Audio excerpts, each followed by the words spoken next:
Welcome to the Leaders in Payments podcast, where we talk to C-level leaders from across the payments landscape. We'll be discussing the products and services that impact the payment space today, as well as trends and predictions for the future of payments. We will also hear stories from our guests about their journeys to the top. Now has created the first ever payment system for business to business that allows a business that sells a good or service to another business or government to get paid immediately in a way that feels like taking a credit card. So it's not a loan and it's not factoring, but it accelerates the payment of the invoice.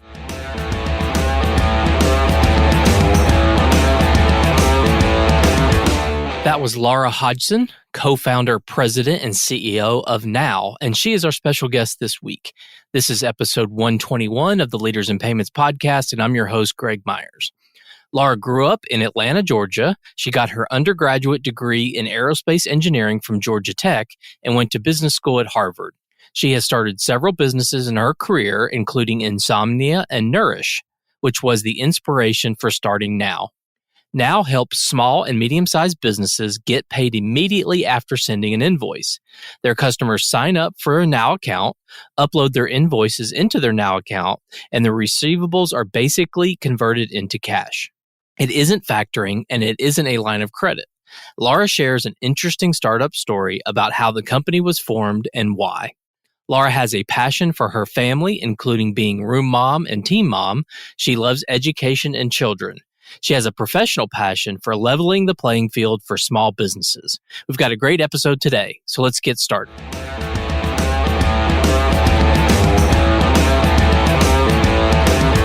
Hi, Lara. Thank you for being here, and welcome to the Leaders in Payments podcast. Thanks for having me, Greg. Absolutely. So let's dive right in. Tell our audience a little bit about yourself, maybe where you grew up, where you went to school, where you currently live, maybe a few things like that. Sure. Well, I grew up in Atlanta, Georgia, and actually went to Georgia Tech for undergrad. So I have a degree in aerospace engineering, which may not be common in the payment space, but it is really good for all of the rocket science jokes. When people say it's not rocket science, I always respond, we have that covered just in case. And so after Georgia Tech, I went to business school up at Harvard in Boston. And then after working a little bit in Chicago, a little bit in Boston, a little bit in Los Angeles, found my way back to Atlanta, where my family is, and started my own family. And I've been in Atlanta ever since. Great. Well, we'll cover your professional journey a little later in the conversation, but now let's turn to the company Now. And if you don't mind telling the audience what Now does. Sure. Now has created the first ever payment system for business to business that allows a business that sells a good or service to another business or government to get paid immediately in a way that feels like taking a credit card. So it's not a loan and it's not factoring, but it accelerates the payment of the invoice. Okay. And what type of customers do you target? Sure. Our clients are primarily small and mid-sized businesses. They are growing exponentially or aspire to grow exponentially. They sell to businesses or governments, and they run the range of service providers like staffing companies, IT services, marketing services, consulting, as well as supply chain companies. So companies that make a product or distribute or warehouse or wholesale that product. Okay. And how big is the company? So we have 25 employees. We've processed over 700 million in transactions with our clients. We've served over 1,000 small business clients that sell to about 10,000 business and government customers. So there's not certain verticals that it makes sense. It's really pretty much a horizontal type solution. It is. And that's really the beauty of it, is that as long as the good or service is being sold from one business to another business or a government or a nonprofit, just not a person with a social security number, we can process that transaction and accelerate the payment. Maybe if you don't mind picking out one of those use cases and giving us an example of exactly how it works. Absolutely. Well, the use case I'm going to share is my own because it's the reason we started NowAccount. So if you went back about 15 years, which is when my son was born, I had started a company called Nourish, which was a patented consumer product that we sold through retailers and distributors. And when we first started the business, we were selling primarily to smaller retailers and distributors, and the vast majority of our customers paid us with a credit card. And so when we would ship a case of product, we would accept a purchasing card or a credit card for payment. And it worked fantastic because, as you know, when you accept a card for payment, you settle that transaction that day or the next day, and you're paid the full amount of the transaction minus a merchant fee. So as our business started to grow and we started selling to national retailers and national distributors, the orders went from cases to truckloads that had a lot more zeros on them. And when we would ask if they were willing to pay with a card, the vast majority were not. Because in B2B transactions, less than 2% of transactions are processed on the card system. The vast majority of them said, no, thank you. I'd like an invoice with net 30 or net 60 or net 90, or here recently, even net 120 days. That, of course, is an incredible burden for a small growing business. And it essentially makes me the free bank to my customers. And so everyone told me I had a working capital issue and I should just go get a line of credit or try factoring. And I kept thinking, why am I the one borrowing money? I'm the free bank here. Quite frankly, my customers should borrow money at a lower cost of capital and pay me faster. And so as I looked for solutions out there, not wanting to take on any type of line of credit or factoring, I was really intrigued with the credit card system. And so NowAccount was designed in such a way that when I deliver the good or service to my customer, I ask them, would you like to pay me with a card? If they say yes, then I should take it. If they say no, thank you, send me an invoice, or they probably don't even say thank you. They just say no, send me an invoice. I send them the good or service. I send them the invoice with the same terms that have normally been on it, but the remittance address is a lockbox. They will get that invoice. It says net 30. They will probably pay in about 60 days. They still make the check out to the supplier, to me, and they remit to that lockbox. But when I submitted the invoice, it also went to my NowAccount app, and I was paid the full amount of the invoice within 2 days minus a one-time 3% merchant fee. So for the seller of the good or service, when they receive that full payment within 2 days, it feels exactly like they accepted a Visa. But their customer didn't give them a Visa. The customer got an invoice with terms and paid how and when they normally would. They even make the payment out to their supplier, but they remit it to a lockbox or an account that we control. Okay, so the customer gets paid immediately, and then it's on you to get paid by the supplier. Yes, and what's interesting is we do not chase the customer to expect them to pay in any way faster or different than they normally would. So we pay the supplier immediately. They book that revenue as cash, and they have a one-time 3% merchant fee. They're off growing their business. Their customer is going to pay the invoice in the future. And when they make that payment to their supplier, it gets remitted directly to us. We manage that in terms of sending out monthly statements with our client's name on them, but we do not do anything that you would think would be normal in a factoring or a lending operation where we might be chasing that customer to change their behavior. Well, maybe for our audience that may not know about or know much about factoring, maybe if you could explain sort of the difference between what you guys do in factoring. Oh, yes, absolutely. In our office, we refer to factoring as the other F word. But the way factoring would work, if I was a supplier and I were factoring an invoice, I would typically go to the factor, give them the invoice. They would advance me some percentage of the invoice, maybe around 85%. Could be less than that. You would send the invoice to your customer. You would then pay interest on that amount of money that you've been advanced until the customer pays the invoice. At the point in time when the customer pays the invoice, you would stop paying the additional interest. In many cases, if the customer doesn't pay the invoice, that would be charged back to you, which now makes that factoring really a very expensive loan. With NowAccount, what is very different is that when you upload the invoice to Now, you pay a one-time flat merchant fee, the same way you would if you accepted a card for payment. So whether your customer takes 30 days or 45 days or 60 days, or they never pay, your fee doesn't change.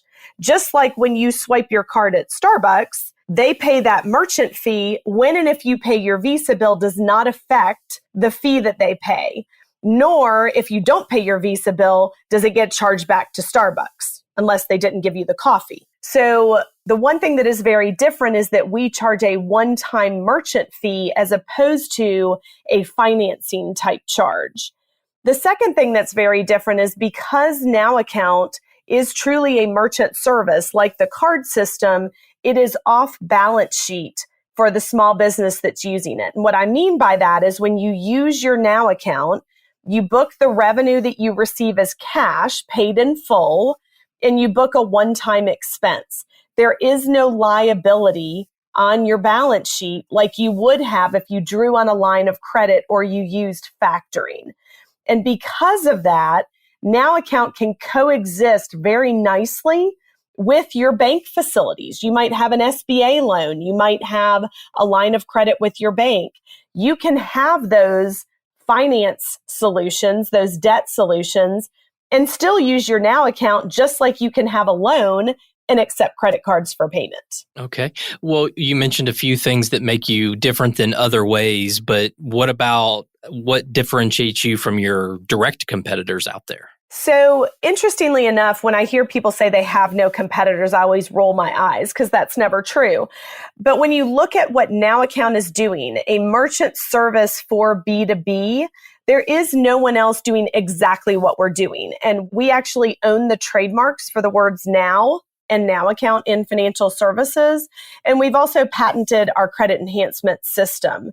Now, that doesn't mean we don't have competition. Our competition tends to be other solutions that a business might turn to access capital. But those would tend to be things like lending solutions or factoring solutions. And so in a way, those are competition because they provide a service that another person might perceive as solving the problem. But we would argue that if you have a cash flow problem because your customers are taking longer to pay, and you turn to lending or factoring solutions, that might temporarily cover up the pain of the problem, but it's not truly solving the underlying problem because it's not actually accelerating the true payment. It's just advancing you cash so that you can less painfully wait for that delayed payment. And so we believe that over time, by covering up the pain, you allow the problem to persist and grow, as opposed to using a payment solution like NowAccount or accepting credit cards. You do, in fact, solve the problem. Do you also offer credit cards as a solution or just the NowAccount? We don't offer credit cards because, remember, our client is the seller of the good or service. Whereas in the credit card space, the credit card is typically initiated by the buyer of a good or service, right? So a credit card you would use to buy things and pay later, whereas NowAccount you use to sell things and get paid immediately.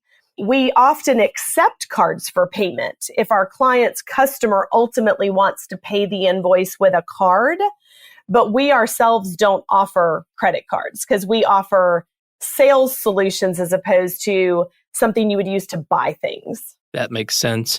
And what is your go-to-market strategy? Do you work through a direct sales force or do you have partnerships or a little of both? It is a little of both. We have fantastic partnerships with folks that we believe have a trusted voice with that small business market. And the reason that's so important is I think it is incredibly unfortunate that many small businesses have either systematically been excluded from many solutions that are out there, or they've been served in such a way that feels somewhat predatory. And so I joke that it's the F word, but people really do feel disenfranchised and in many cases underserved by many of the solutions that have been out there in the factoring and lending space.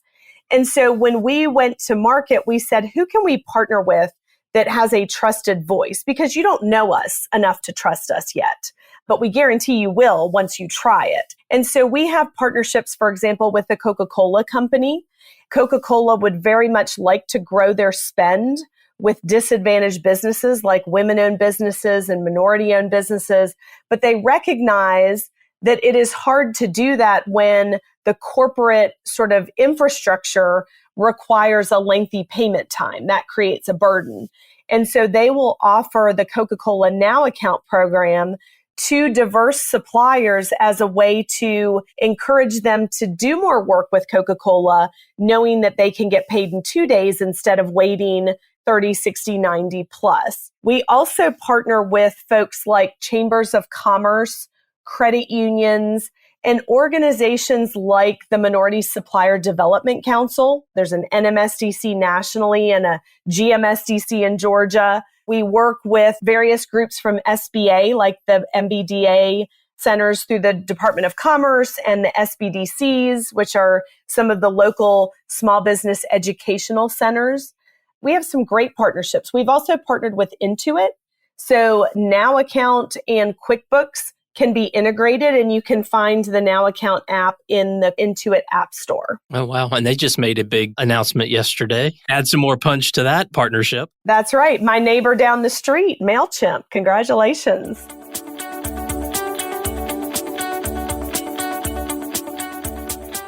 Hey everyone, this is your host Greg Myers with some exciting news to share. October is Financial Inclusion Month, and we're going to be talking about all of the products, services, and ways that the payments and fintech industry help support the underbanked and unbanked. Be on the lookout for the first episode on October 6th. A special thanks to our title sponsors, The Clearinghouse and PaySafe Cash. Now, back to the show.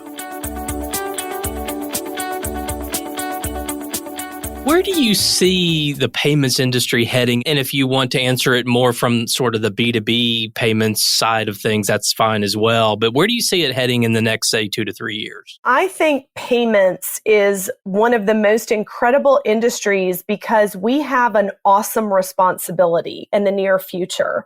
And I think that a lot of the innovation that was driven early in the B2C payment space is just now making its way into the B2B space.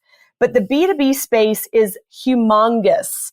I don't think I've used that word since I was 5, but it is incredibly large because if you think about it, last year, you can debate there was somewhere around $7 trillion in card transactions.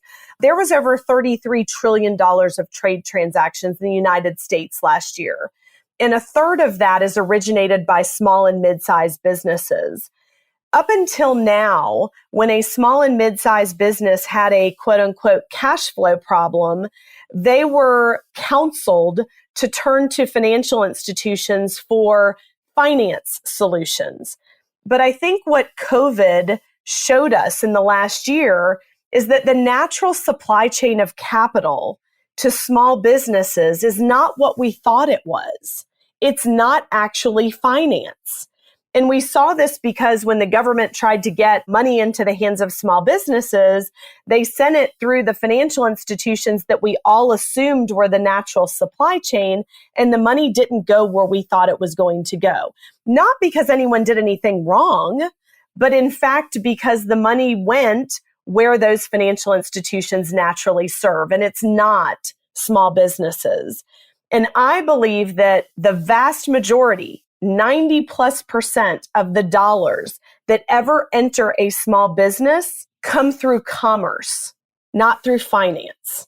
And if that is true, which I know it's true, but if most of the dollars come through commerce, then that means the innovation is in the payments world, not the finance world.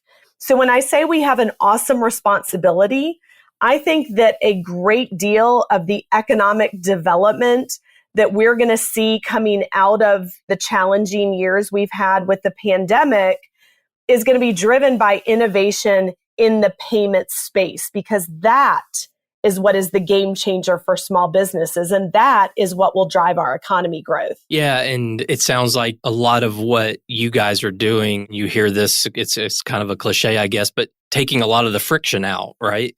I mean, you're making it a very simple, easy process, easy to sign up, easy to execute. And I think we've all heard that, and everyone uses Uber as the example in the consumer world, but really taking the friction out of the process. And I think that's one of the things you guys really do. I think you're right, Greg. And what I said at the beginning, if anyone knows friction, it's an aerospace engineer. Because my entire undergraduate curriculum was around balancing lift and drag. So I think about payments and our client experience as an aerodynamics problem. How do we remove the friction, but recognize you can't remove all of the friction, because if you remove all friction, you have no direction, right? I mean, if you take all friction out, you're just wandering around. And so we are very intentional about thinking about that client experience. Our clients don't necessarily want to know everything that happens. Just like when I swipe my card at a retailer, what I really want is to very quickly and seamlessly and in a very convenient way access the product that I'm trying to access.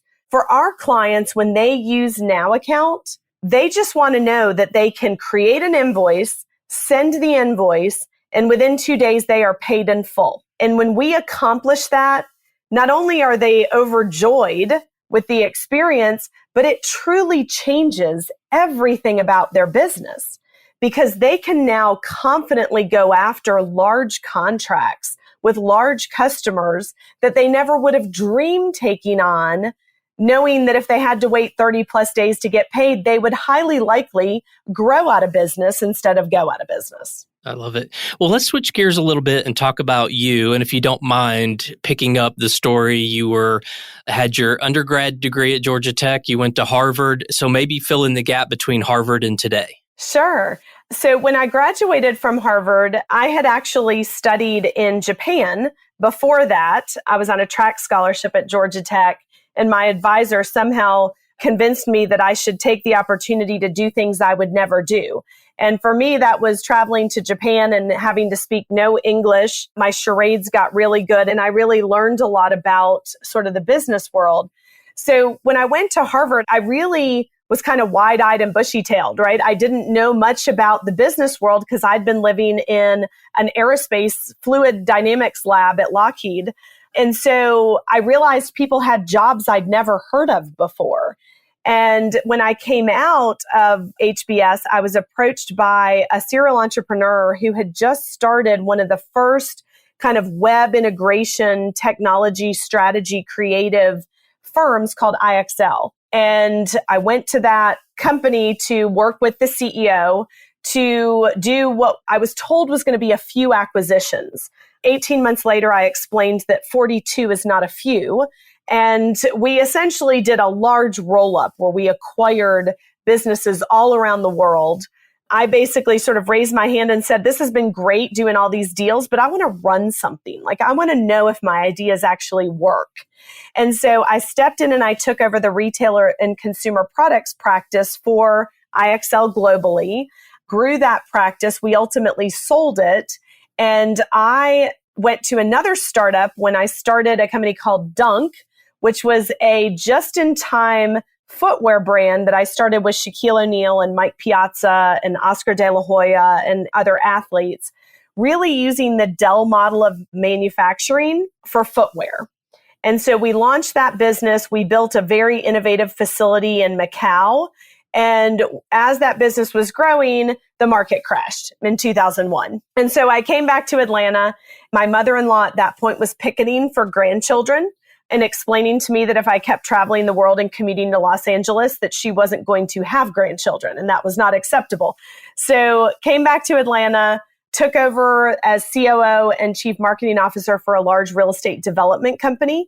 And that was really where I got more involved in the finance side of things and started to personally understand many of the things I had studied in school, but they had just been academic until that point. So I ran that development company for about 5 years, and I did become a mother. So I successfully accomplished my mother-in-law's priority task. And at that point, it was really becoming a mom that caused me to stop helping other people start their businesses and start my own. Because I realized that I am a workaholic by nature. When I'm doing something, I absolutely am all in.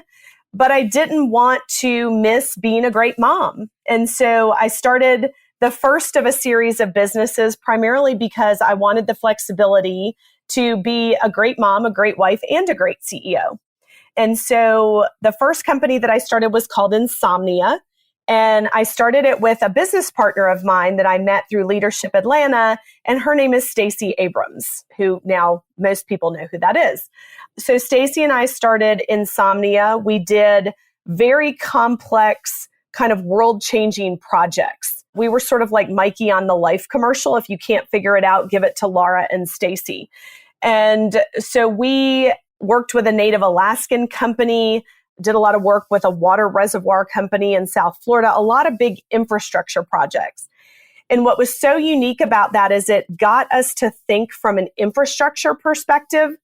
So when we started Nourish, which was the children's water product, which the inspiration was my son spilling things in the back of my car, when we started to experience this challenge of not getting paid on time, because we had looked at problems from an infrastructure perspective, rather than just going down the street and getting a line of credit or factoring like everyone told us, we said, wait a minute.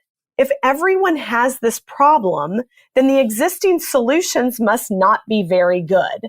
So instead of solving our own problem, let's dig deeper and solve the problem for everyone. And that's how we ended up starting NowAccount. Gotcha. Yeah. Typically, most the founders that I talk to, there is a problem that they are solving, and that is their inspiration. So no surprise that that's what got you guys going with the NowAccount product. Absolutely. I truly do believe that when I counsel entrepreneurs, I work as an entrepreneur in residence at Harvard. Well, I volunteer, but we call it is work. What I often tell people is if you have an idea in search of a problem, that's going to be a really tough thing to scale. But if you are laser focused on the problem and the problem drives the solution, that has a much greater chance of sustainable success. Agree 100%. So let's talk about you personally a little bit and what you're passionate about. So maybe one thing business related that you have a strong passion for, and maybe one personal thing. Sure. My greatest passion in life is my family. And when I'm not doing my day job, I serve as room mom for just about every classroom and team mom for everything from lacrosse to basketball. I often find that the children in the class are better behaved than the adults that I deal with during the day. I love education and I love children. And so I also started a charter school in Southwest Atlanta that serves a little over 700 scholars in grades K through 8. And the school is 99% free and reduced lunch. So the vast majority of our scholars will be the first in their family to not only finish high school, but to go to college. And so my passion from a family perspective, which is education, lifelong learning, if I spend $1, it never goes into a thing, it goes into an experience. Because to me, experiences are what life is all about, and things don't matter that much. So that is my true passion, is my family and working with children. And then from a business perspective, I wake up every day and I am just so passionate about the role that small businesses play in this economy, because everyone agrees, no matter what side of the political aisle you're on or what geography you come from, everyone would agree with the statement that small businesses are the engine of our economy. The challenge is this engine has no fuel. And the solutions that have been presented over time tend to be miniaturized solutions that larger companies use. But small businesses aren't miniature large businesses. And their goal is not to be small forever. Like, small should be a point in time, a temporary status, not a permanent status. And so I am so passionate about leveling the playing field for small businesses and disadvantaged businesses, because the combination of education and small business are what change the world. That's what changes the trajectory of your family forever. And so that is truly my passion. The other thing I would say I am always passionate about, because everyone asks me about it, is how I balance all of those things. They're like, how in the world can you run a company and chair a school and still be the lacrosse team mom? And I learned a long time ago that particularly women, we love to debate this topic of work-life balance and whether you can have it. And it's actually not a hard question. There is an answer. You can have it. The problem is you don't want it because it stinks. If everything is balanced, it's very much like a seesaw on a playground. And if you see a seesaw that is balanced, there are two things you know. Number one, no one is having any fun because you are just dangling. Number two, everything is average. And if your goal in life is to balance, then that means you are okay with being an average mom, an average wife, and an average CEO. And I'm not okay with that. So I have dedicated my sort of career life not to balancing anything, but to optimizing everything, which means I live in the present. When I am with you, you have my full attention.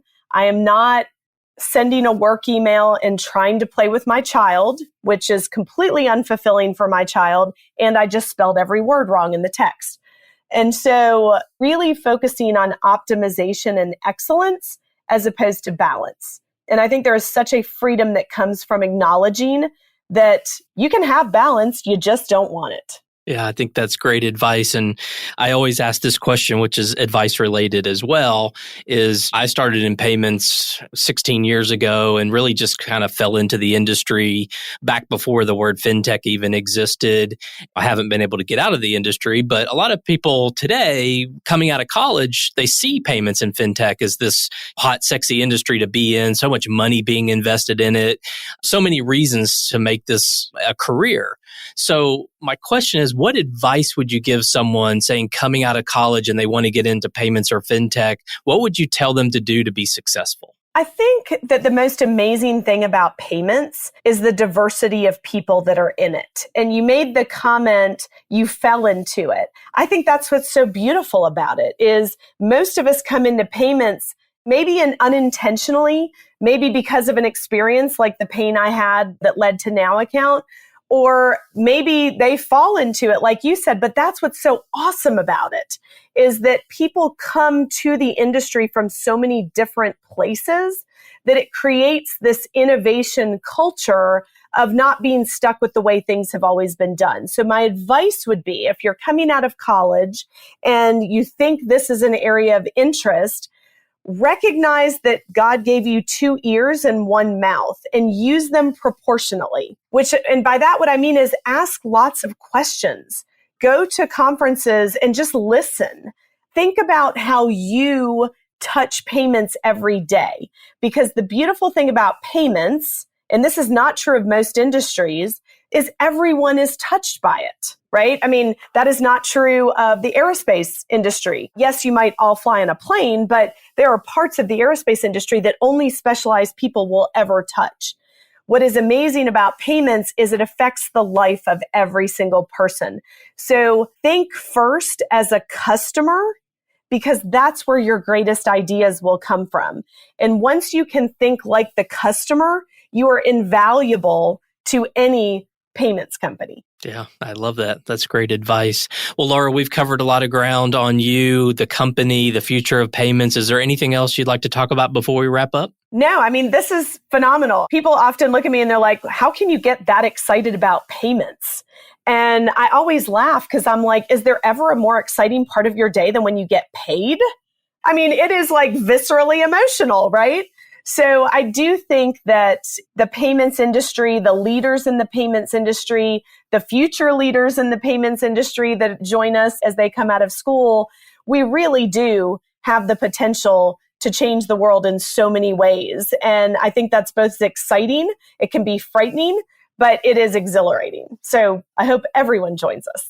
Yeah, I agree. Well, thank you so much for being on the show today. I know your time's very valuable, so I really thank you so much for being here. Absolutely. Thank you. Yes, and to all you listeners out there, I thank you for your time as well. And until the next story. Thank you for joining us this week on the Leaders in Payments podcast. Make sure you visit our website at leadersinpayments.com, where you can subscribe to the show and where you'll find our show notes. If you enjoyed listening, please share on your social channels as well.